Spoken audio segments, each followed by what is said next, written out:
যে গণভোট ছিল, গণভোটে জনগণ তাদের মতামত দিয়েছে, কিন্তু বর্তমান সরকারকে আমরা দেখতে পাচ্ছি সেই মতামতকে উপেক্ষা করার জন্য যা যা করা দরকার তারা সেই আয়োজন সম্পন্ন করেছে।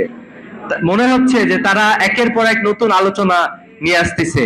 বর্তমানে যে প্রধানমন্ত্রী আছেন উনি তার নির্বাচনী কার্যক্রমে, নির্বাচনী প্রচার প্রচারণায় হ্যাঁ ভোটের পক্ষে প্রচার প্রচারণা চালিয়েছেন, কিন্তু আমরা এখন দেখতে পাচ্ছি হ্যাঁ ভোটের পক্ষে তার মুখ থেকে একটি টু শব্দ পর্যন্ত এখনো উচ্চারিত হয় নাই। আমরা এর তীব্র নিন্দা এবং প্রতিবাদ জানাচ্ছি।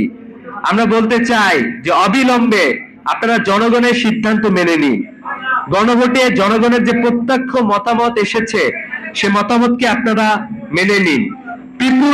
পিপুলস উইল যেটা রয়েছে, জনগণের ইচ্ছা, সেটা সংবিধানের উপরে, সেই ইচ্ছা বাস্তবায়ন করার দাবি আপনাদেরকে জানাচ্ছি।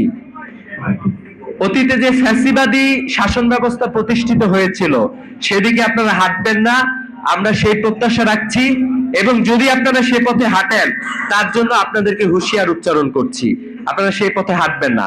অতীতের এমপিদের অবস্থা আপনারা একটু দেখুন। 17টা বছর তারা জনগণকে জনগণ মনে করেন নাই, তারা নিজেদেরকে প্রভু মনে করেছিল, অন্যদেরকে প্রজা মনে করেছিল। কিন্তু আপনারা দেখেন তাদের অবস্থা কি হয়েছে। তাদেরকে আজকে বাংলাদেশের কোনো জায়গায় খুঁজে পাওয়া যায় না। পৃথিবীর অন্য কোনো দেশে তাদেরকে পাওয়া গেলেও জনগণের রোষের মুখে তারা পাবলিক প্লেস পরিত্যাগ করতে বাধ্য হয়।